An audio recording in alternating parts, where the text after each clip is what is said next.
eu sou a Laia Dulles e você está assistindo o Viveca. Eu anunciei lá no meu Instagram, viveca.alaia, que eu estou revendendo esse livrinho aqui que foi editado pela editora Nucleolux.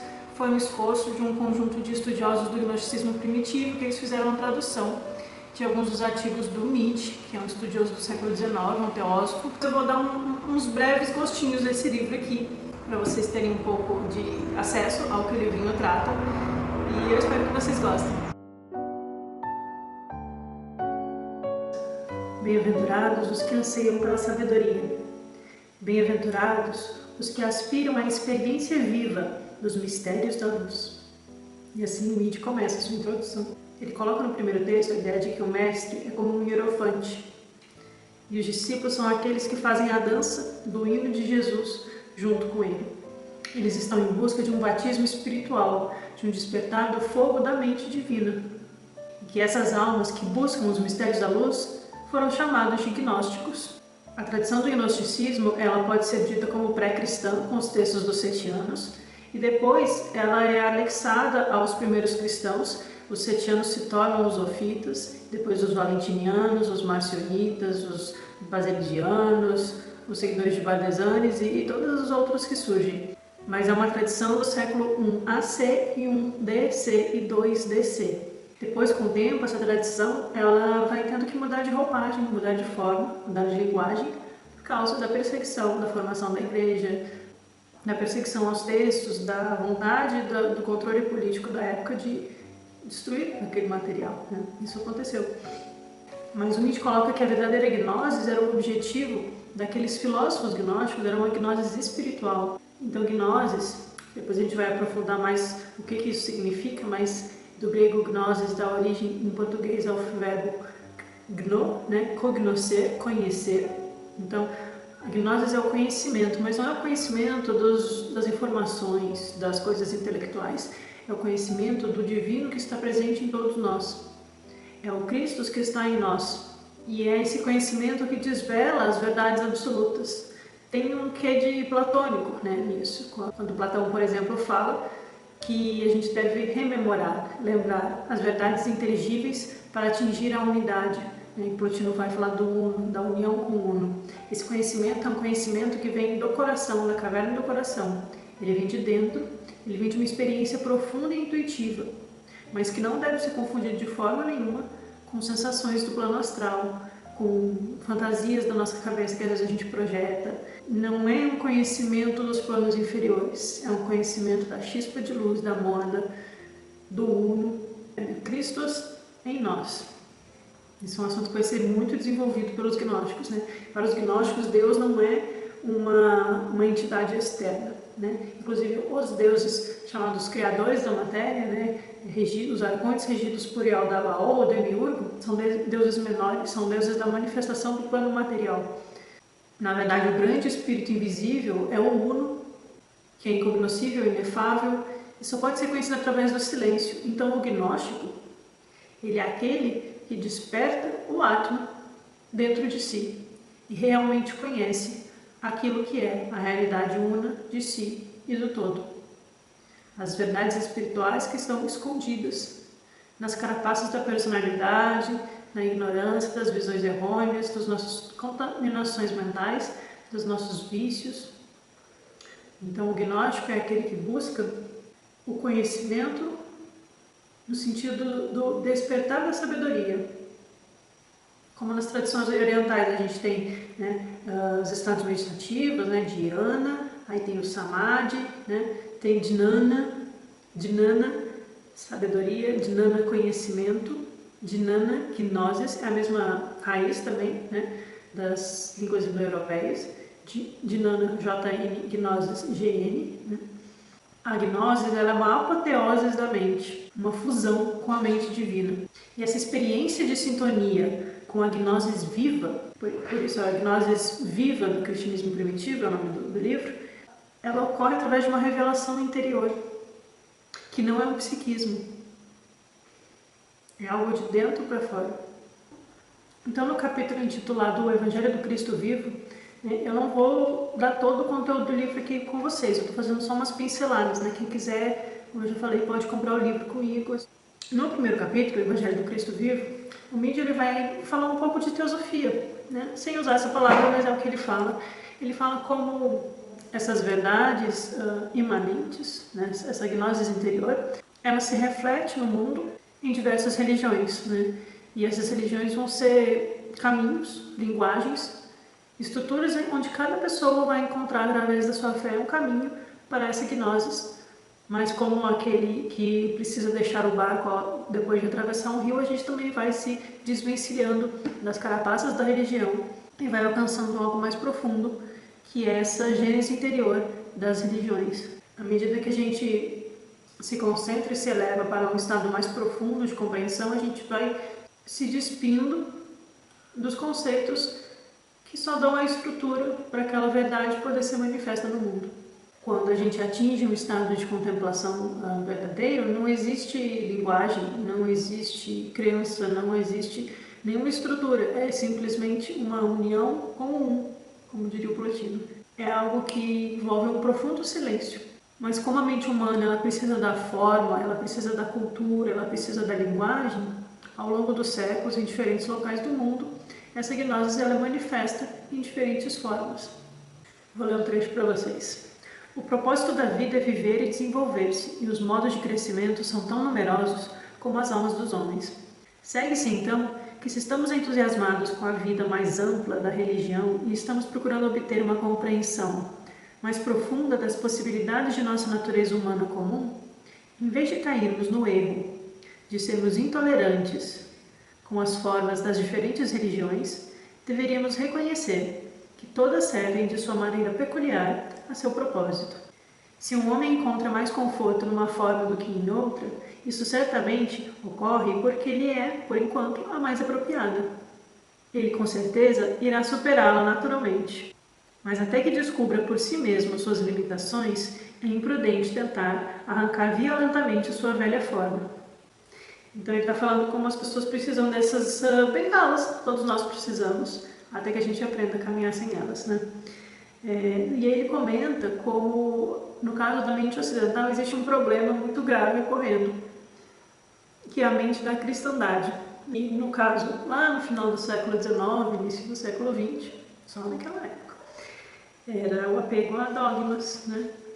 O apego aos rituais vazios, os dogmas da igreja como algo definitivo que não pode ser compreendido nem contestado, né? Ele comenta que algumas pessoas estão se libertando dos dogmas a partir de um questionamento, de uma vivência interior, mas que essas estruturas, até mesmo dogmáticas e religiosas, são como as formas que sustentam as religiões populares. Ele comenta que algumas mentes, através de um processo de investigação, questionamento e vivência, vão aos poucos se libertando da visão dogmática e conseguindo alcançar uma sabedoria maior, mas que a religião ela dá uma certa estrutura para as pessoas que ainda precisam disso. Ele diz que as formas das religiões populares não são as que são úteis às mentes mais avançadas de uma época, né? Essas formas elas são apropriadas às inteligências medianas da crença, que precisa de algo seguro e confortável, que precisa só seguir e acreditar. Mas que formas muito sutis, elas são úteis para aqueles que estão buscando aquilo que é mais sutil e profundo. E aí ele comenta, né, qual é o propósito da gente investigar o que os gnósticos lá 2000 anos atrás diziam? Qual é o propósito da gente desenterrar essas formas gnósticas de ver a cristandade? Se os gnósticos eram as mentes mais bem treinadas, mais sutis e mais filosóficas de sua época, e se eles receberam diretamente do mestre o ensinamento, então por que motivo a gente deixaria de ficar interessado em aprender o que eles têm a dizer? Se a gente conseguir ter uma visão mais ampla do cristianismo, é na gnose que a gente vai achar essa visão mais ampla de fé e de liberdade nos primeiros séculos da era cristã. E se as formas do gnosticismo, as formas teológicas do ensinamento, como ele é estruturado e apresentado, são estranhas para nós, é porque eles foram sufocados por séculos de perseguição da Inquisição e da ortodoxia. Mas não quer dizer que eles não tenham coisas muito importantes a serem desveladas a nós. Ora, é a doutrina do Cristo vivo que oferece um incentivo mais poderoso ao esforço vigoroso na vida da cristandade atual. Mas quão poucos daqueles que acreditam que Ele vive e que está cuidando deles podem tolerar a ideia de que Buda, Krishna, Zoroastro e todos os grandes seres que viveram e trabalharam na Terra pelo bem da humanidade continuam a viver e a cuidar dela também. Mais difícil ainda é aceitar que o Cristo não só cuida da cristandade, mas que além de derramar a sua bênção sobre aqueles que amam o Pai de nossa humanidade comum, o faz também sobre todos os que lutam pela melhoria humana, qualquer que seja sua crença ou descrença religiosa. E aqui eu colocar Cristo como um mestre vivo, que segue preocupado em aliviar a humanidade do sofrimento e a preservar os seus ensinamentos em conjunto com outros grandes mestres vivos, o Midi está claramente perpetuando o que ele aprendeu com a teosofia, mas que não é muito diferente do que os gnósticos ensinavam, porque os gnósticos também vêm de um ambiente super heterogêneo. Eles também influenciaram e foram influenciados por diversas tradições da região. Existem elementos vindos do zoroastrismo, da cabala babilônica, dos essênios, existem elementos vindos da filosofia grega platônica, existem elementos do hermetismo egípcio, e tudo isso converge no ensinamento gnóstico. E mais tarde, quando o gnosticismo vai em direção a Bardesanes e a Mani, o maniqueísmo, o Mani também cita que Buda, Krishna e Zoroastro estão como Jesus ensinando essa gnosis viva. Então, a própria natureza do ensinamento gnóstico é teosófico, no sentido de que ele compreende que é uma sabedoria única que se expressa de diversas formas e pode ser ensinada por diversos instrutores.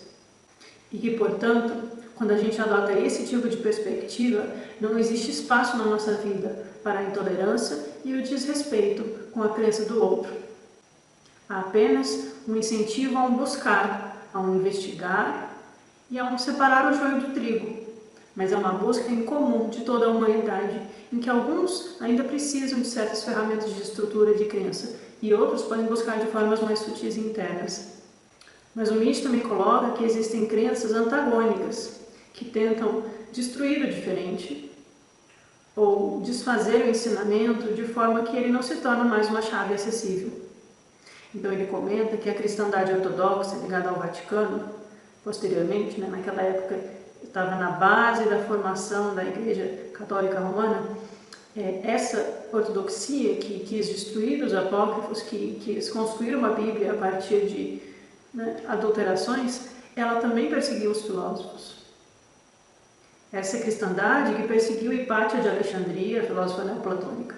E o Midi comenta que o neoplatonismo, que foi uma filosofia muito forte, que surgiu na Grécia, com o egípcio Plotino, Próclo, Jâmblico, Porfírio, Hipátia, todos esses foram muito importantes para o neoplatonismo. E essa tradição ela resiste por 3 séculos ao avanço dessa cristandade que tenta destruir a filosofia. O Midi diz que os neoplatônicos foram o último foco de resistência em torno da antiga cultura.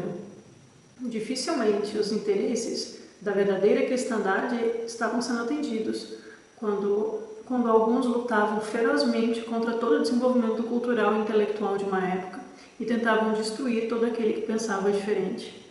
Ainda assim, mesmo dentro dessa estrutura ortodoxa e dogmática, algumas boas almas nasceram e tentaram seguir o caminho em direção ao Cristo. Mas que aqueles que buscavam com o coração aberto certamente não cometeriam atos de violência contra o outro. E ele diz: será que pensamos então que o Cristo iria rejeitar a alma de um Plotino, de um Próclo, de um Porfírio, simplesmente porque estes rejeitaram as formas com que Irineu, Cirilo e outros reivindicaram como sendo as únicas formas que o cristianismo poderia ser expresso? Que a sabedoria poderia ser expressa? Plotino não rejeitou o ensinamento que foi dado por Jesus. Plotino não rejeitou a sabedoria do Cristo em nós.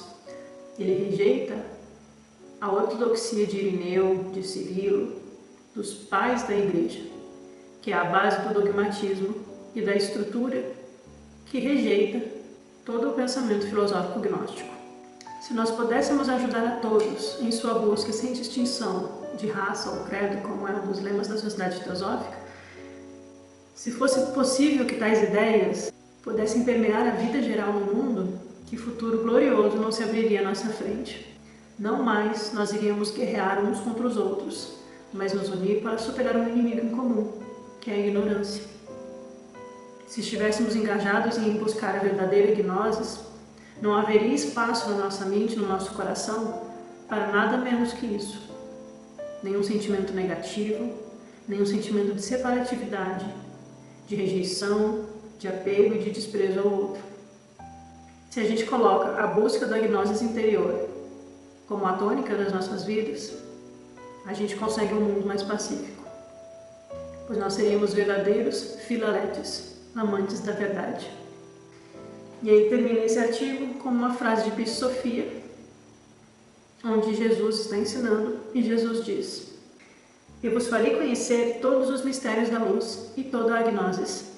Não cessai de procurar, nem de dia, nem de noite, até que tenhas achado os mistérios do reino da luz.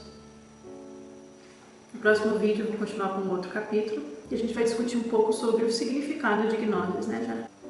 Novamente, se você não viu o vídeo anterior, eu estou vendendo esse livro, tem meu e-mail aqui no box de informação. Você me manda um e-mail com seu endereço, eu te passo os dados bancários, é só mandar o comprovante, tá R$30 com frete já incluso. E aí você pode ler em casa, né? Eu destaquei só alguns trechos, o texto é muito mais profundo. E você também pode acompanhar, quando eu fizer o próximo vídeo, ter o capítulo seguinte em mãos. Espero que tenha gostado e qualquer reflexão que tenha surgido aí no seu interior, ou qualquer dúvida que eu possa ajudar, coloca aqui nos comentários que eu vou tentar responder sempre que possível, né? Nem sempre a gente consegue. Obrigada por me assistir. Dá um like se você gostou, dá um dislike se não gostou, tudo bem? E se inscreve aqui no canal. Tchau!